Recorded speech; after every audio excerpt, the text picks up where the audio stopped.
Halo Sobat Otomotif CNBC Indonesia, balik lagi di Autobiz on location barengan sama Sherly. Pekan ini ada yang bingung gak sih pengen beli mobil tapi bingung nih mau beli apa? Gak usah takut, gak usah risau karena hari ini Sherly bakal ngajak Sobat Otomotif untuk lihat-lihat di pameran yang sangat ditunggu-tunggu pecinta otomotif. Apalagi kalau bukan Gias 2023. Kenapa sih tadi Sherly sempat bilang kalau Gias ini adalah event yang dinanti-nantikan oleh pecinta otomotif?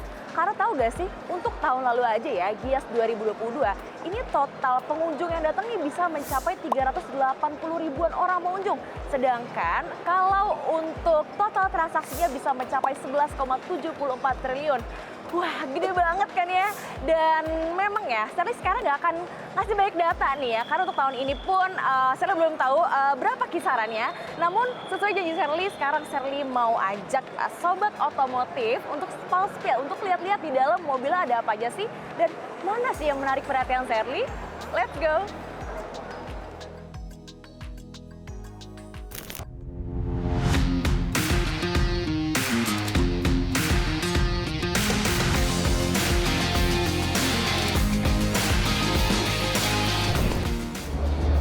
Sobat otomotif, saat ini Sherly udah di dalam salah satu hall yang memang di sini banyak sekali display untuk mobil-mobil cantik dan gemas dan gagah gitu. Jadi banyak banget di sini macam-macam brand juga. Nih saya akan tunjukin.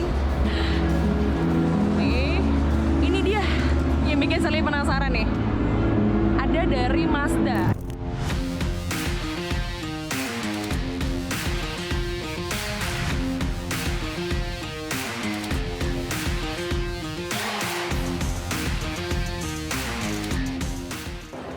Sobat otomotif, ini Sherly sudah sampai di salah satu booth yang memang menarik perhatian Sherly banget. Kenapa? Karena di saat booth-booth lain itu pop up banget dan sangat-sangat colorful. Di sini, ini di booth yang Mazda ini, dia menampilkan desain-desain yang elegan, premium, minimalis, dan khas Jepang banget. Lihat ya, bisa terlihat banget di sana ada tulisan kanji dan aksen-aksen coklat khas Jepang. Penasaran deh, itu launchnya kayak apa ya? Yuk ikut!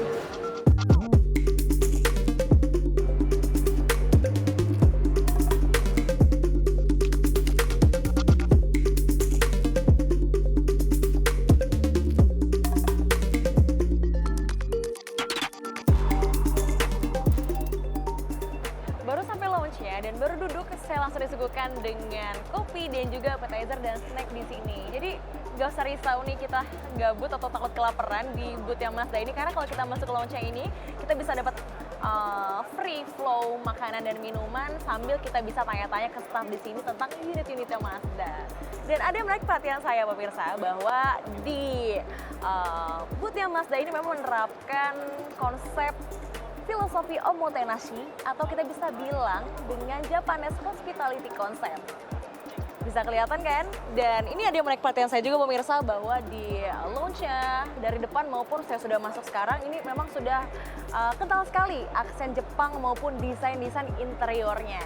Dan ada lagi yang paling menarik perhatian saya, yakni ada vending machine.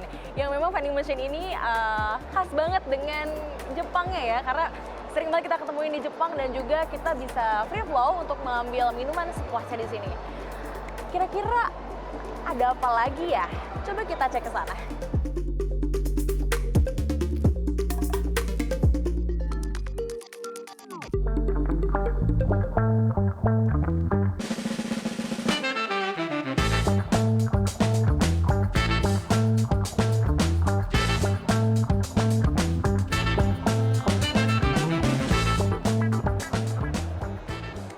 Sobat otomotif, di sini tuh nggak hanya ada show unit dan juga launch yang bisa kita nikmati, bahwa di booth yang Mazda ini juga terdapat merchandise spesial Mazda curated gitu. Jadi di sini sobat otomotif bisa belanja-belanja nih atau sekedar lihat-lihat juga nggak apa-apa.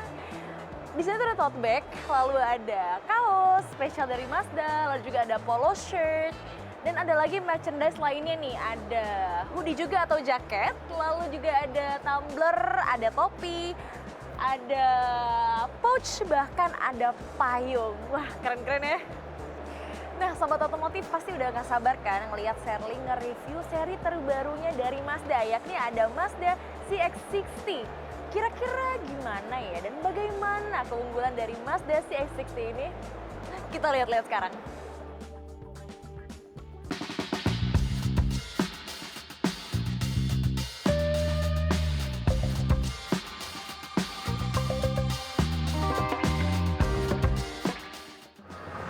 Nah, saya kan udah janji nih Sobat Otomotif bahwa saya akan mereview Mazda CX-60 ini. Cuman kebetulan banget nih, ada ahlinya langsung ya, ada Pak Riki. Pak Riki. Halo. Hai Pak Riki, apa kabar Pak? Baik? Baik dong. Nah, baik. Gimana kabarnya? Wah, Ramai ya? ramai sekali. Dari kemarin sampai hari ini memang antusiasmenya dari para pengunjung dan booth Mazda sendiri pun ramai sekali ya Pak ya, Yes. Pak Riki ya. Tapi saya agak penasaran nih Pak, karena tadi kan saya udah janji nih ke Sobat Otomotif CNBC Indonesia mau review Mazda CX-60. Boleh di-spill gak sih Pak keunggulan dari Mazda CX-60 ini? Kita mau ke dalam nggak? Boleh. Kita ke kafe yuk, dalam yuk. Boleh. Yuk, dalam yuk.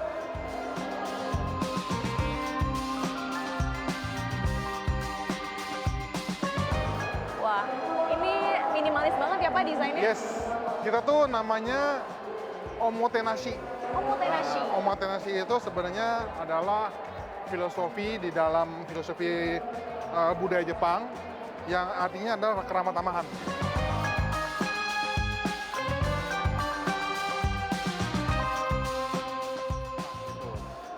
Memberikan something yang beda, something yang outside the box untuk si customer kita. Nah, itu adalah konsep omotenashi. Nah, kalau desain kita sendiri ini ada satu konsep yang sangat dasar dari desain yang filosofi Jepang yang dipakai oleh Mazda, namanya ma. Ma, ma kalau bahasanya. Artinya sebenarnya empty spaces, kayak ruangan kosong. Makanya kita ada di ujung sono, kita kan ada kayak taman di Jepang gitu kan. Bangku-bangkunya juga simple-simple, desain juga simple-simple. Dan biasanya untuk ma ini dia punya warna dasarnya itu hitam, putih, kayu. Iya. Makanya ibu lihat kan warnanya Iya. kan kayu, putih, dan hitam. Ya, banyak list kayu dan aksen-aksen kayu, Yes. bambu dan coklat Bambu. dan Ya kan lain-lainnya. bambu kan memang Jepang banget. Oke Pak Riki, saya agak sedikit penasaran nih karena memang booth, wah terima kasih Mas. Oke. Makasih, Pak. Dapat minum lagi ya. Oke, Pak Riki saya agak sedikit penasaran karena memang di booth Mazda ini selalu ramai nih ya. Dan untuk di Gias 2022 ini tahun kemarin tuh bisa mencapai 380 ribuan orang yang datang gitu. Sebenarnya untuk di Mazda sendiri ini berapa sih target penjualannya Pak? Untuk di Gias 2023 maupun Mazda secara general gitu di tahun 2023 Mas? Tahun ini kita di Gias 2023 kita mentargetkan 1000 unit SPK. Dan kalau untuk di tahun 2023 Mazda secara nasional kita mentargetkan di angka 5.000 basically untuk penjualan kita. Nah, 1000 ini kita akan dapatkan dengan model-model andalan kami, terutama CX-3, CX-3, CX-5, dan tentunya model terbaru kami yang baru kami launching 2 minggu lalu yaitu CX-60. Nah, jadi itu adalah 3 model andalan yang akan menjadi andalan kita, menjadi mayoritas dari penjualan kita di Gias ini, sehingga kita bisa mencapai angka SPK 1000 unit.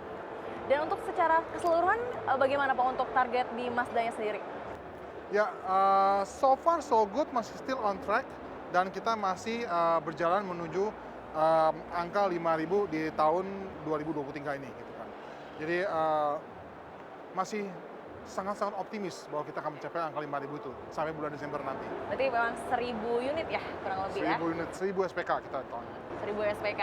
Dan tadi Bapak sempat menyebut line up andalan nih Ya. untuk seri-seri atau produk-produk dari Mazda ini sendiri. Ada yang tadi saya sempat penasaran CX-60 nih Pak. Ya. Kalau nggak salah ada 2 tipe Pak. Itu ada CX-60 Elite dan Kuro. Dan Kuro Pak. Itu memang perbedaannya apa sih Pak? Oke, jadi sebenarnya secara spek and fitur sama. Jadi engine, transmission semua sama, ya kan. Perbedaannya Elite itu adalah untuk yang lebih ke arah elegan. Sedangkan Kuro untuk yang ke arah sporty. Nah, kalau Kuro itu kita lihat bahwa dia ada nuansa-nuansa hitamnya. Karena Kuro itu dalam bahasa Jepang artinya hitam. Hitam. Makanya Ibu bisa lihat kan, wheels-nya warna hitam, ya kan. Terus juga dia punya grill-nya juga warna hitam. Dan beberapa ornamen dia punya eksterior juga ada warna hitam. Sedangkan kalau warna untuk yang elegans, yang elite, itu lebih elegans. Dia nuansanya nuansa beige, warna-warna kayak kayu muda, warna-warna coklat muda, ya kan. Dan juga yang paling membedakan adalah di interior. Interiornya untuk yang di Kuro itu perpaduan antara warna hitam dan warna coklat tua. Sedangkan kalau yang di Elite semuanya beige, semuanya tuh warna coklat muda dan ada tone kayunya. Bahkan yang membedakan sekali adalah di Elite itu ada satu kayak jahitan yang cukup melintang, cukup panjang. Namanya itu kakuni, jadi kayak jahitan melingkang ya, jahitan melintang itu. Nah, jahitan ini, kakuni ini sebenarnya mengambil dari filosofi dari Jepang, filosofi untuk membuat kimono yang namanya musubu. Nah, jadi gitu. Nah, ini adalah membedakan, beda banget ya kentara deh. Pokoknya kalau orang masuk ke Kuro, nuansanya coklat tua dan hitam.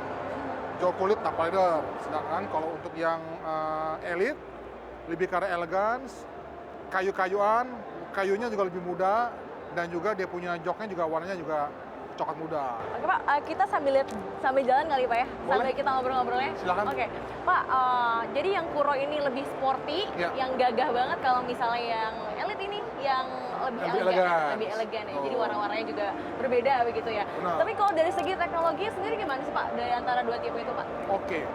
Jadi sebenarnya CX-60 kita ini sebenarnya hanya ada dua aja yang memang mau kita highlight secara umum.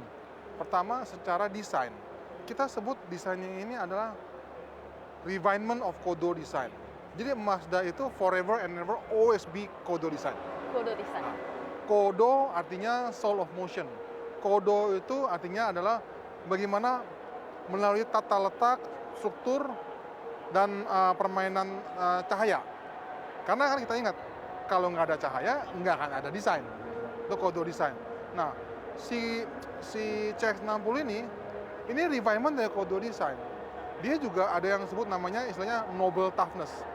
Yaitu adalah penggabungan dari, karena mobilnya itu adalah mesin penggerak roda belakang, 6-cylinder longitudinal, mengakibatkan membuat dia punya hoodnya itu panjang. Dan mulutnya, moncongnya itu kayak papas gitu loh. Jadi terlihat benar-benar seperti macho, seperti kayak sebuah SUV. Gitu. Nah itu jadi refinement of Kodo design and noble toughness. Yang kedua, kita bilang ini adalah the perfect Jinba Itai. Kenapa? Sebenarnya kata-kata Jinba Itai ini dimulai dari tahun 89.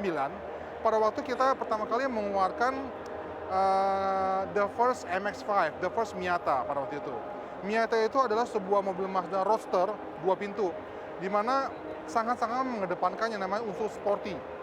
Dengan 50-50 weight balance, penggerak roda belakang, mesin depan. Nah, orang yang bawa MX-5 itu terasa benar-benar kayak sporty banget gitu Pak. Nah, CX-60 ini sangat-sangat mengadopsi dari si MX-5 ini. Makanya kita bilang bahwa CX-60 ini adalah MX-5 feel in an SUV. Gitu. Nah, kenapa kalau dibilang perfect Jinba Itai? Karena bukan hanya sasisnya yang dibikin begitu bisa mengerti pengemudinya, tapi juga ada faktor-faktor lain. Engine performance yang luar biasa, kita udah ada namanya mild hybrid boost dengan turbo, dan mesinnya yang besar, 3.3 liter, 6-cylinder inline 6.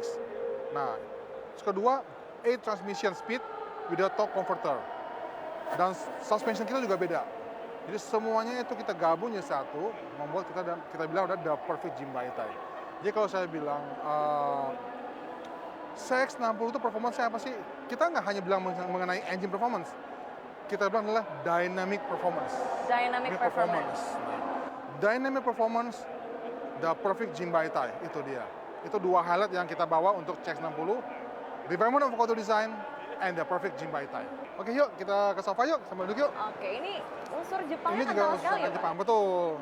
Ini kalau kita lihat juga kan, saya tadi kan bilang kan, ma itu adalah artinya empty spaces, gitu kan. Ma itu artinya adalah empty spaces, gitu kan. Jadi ma itu ibaratkan seperti kayak ruangan yang kosong. Ini kalau ibu tahu nggak, kalau di Jepang itu kan tatami kan? Yeah. Nah, tatami yang kayak cuman kayak ngegelar tikar gitu loh, Yeah, sebenarnya tatami. kan. tapi bukan tikar, itu kayak ranjang tipis gitu kan ya. Dan itu kan kalau kita lihat di film-film Jepang deh, itu kan pintunya kan kayak bambu gitu kan, bukannya yang kayak beton itu bukan hanya kan. Terus juga lantainya juga dari tikar. Nah, itu memang adalah budaya Jepang banget, di mana mereka percaya bahwa kecantikan yang hakiki itu adalah yang nggak perlu neko-neko, nggak perlu ada ornamental, nggak perlu ada tembel-tembel, nggak perlu ada hal-hal yang sifatnya hiasan. Makanya Dima itu pasti kita sebut adalah beauty by subtraction. Semakin cantik kalau semakin sederhana. Oke, tapi memang tadi Bapak sempat menyebut ada perfect Jinbaitai. Ya. Itu memang ada hubungannya Pak dengan beberapa tulisan di sini ya, banyak huruf kanji yang bertuliskan Jinbaitai juga. Betul. Apa itu ada maksud untuk mengarah ke produk CX-60 ini Pak, atau itu adalah salah satu tagline Mazda itu sendiri Pak? Sebenarnya gini, kalau bicara mengenai Jinbaitai itu nggak hanya bicara mengenai CX-60 loh. Jinbaitai itu adalah semuanya. Tapi sebenarnya kan Jinbaitai lahir pas pada saat the first MX-5 tahun 89. Cuman yang the perfect Jinbaitai itu adalah di CX-60 ini. Iya. Dimana, kenapa bisa menjadi the perfect Jinbaitai? Karena the dynamic performance yang tadi. Kombinasi antara sasisnya, antara engine-nya, dan suspension yang mengakibatkan dia menjadi the perfect Jinbaitai. Oke. Pak, ini kan tadi kita udah ngobrolin banyak ya seputar Mazda dan juga CX-60 ini. Tapi saya penasaran Pak, pengen coba langsung Pak. Boleh gak sih Pak kita coba test drive mungkin Pak ya dengan Boleh dong. Seri andalan yang terbaru juga nih dari Mazda sendiri? Boleh dong, kita langsung. Kita ada kok, kita cek 60 di belakang. Oke, boleh kita coba? Yuk. Oke, let's go.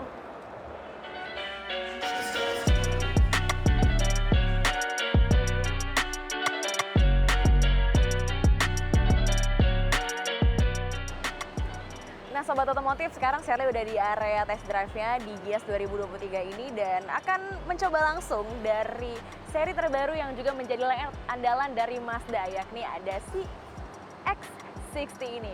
Kira-kira gimana ya? Nyaman atau enggak sih? Yuk kita cobain.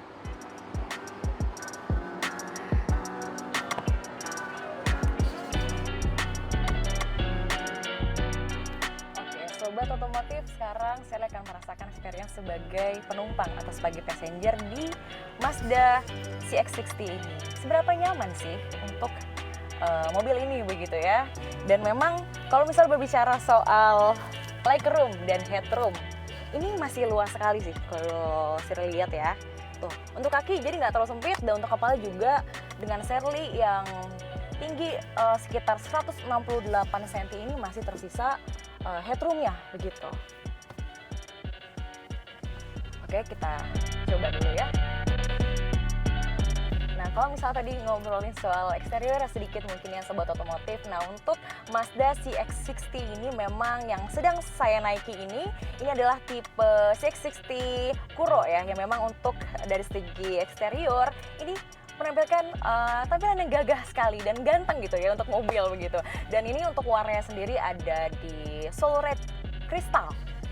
Dan memang agak sedikit berbeda seperti yang disampaikan oleh Pak Riki tadi. Kalau untuk warna-warna dari Kuro sendiri itu warna-warna yang bold, warna hitam, warna merah atau warna-warna yang gagah begitu. Sedangkan kalau misalnya untuk yang light ini yang warna-warnanya itu lebih soft seperti putih dan warna-warna lainnya. Dan ini memang kalau misalnya saya memposisikan diri Sobat Otomotif untuk sebagai penumpang di sini, ini betul-betul nyaman sekali. Wah.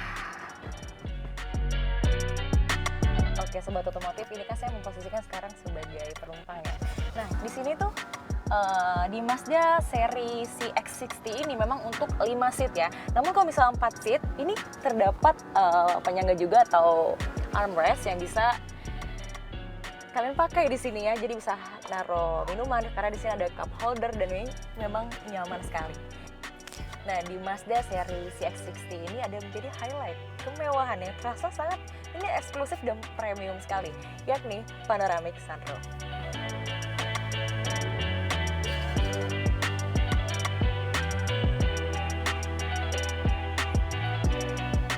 Nah sebenarnya apa sih yang ngebedain panoramic sunroof dengan panoramic saja?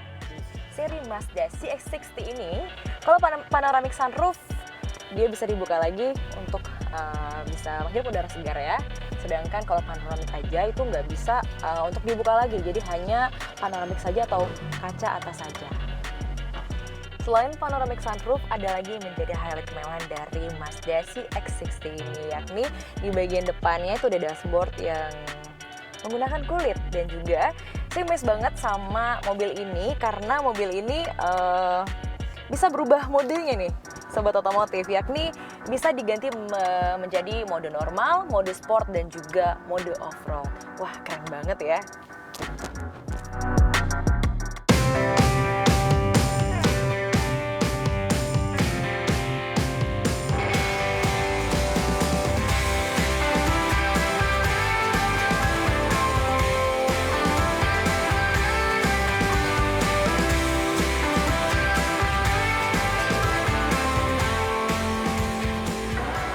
So ini dia sobat otomotif, untuk review hari ini sebenarnya Sherly pengen banget untuk review seri-seri lainnya, mungkin saya akan review di lain kesempatan.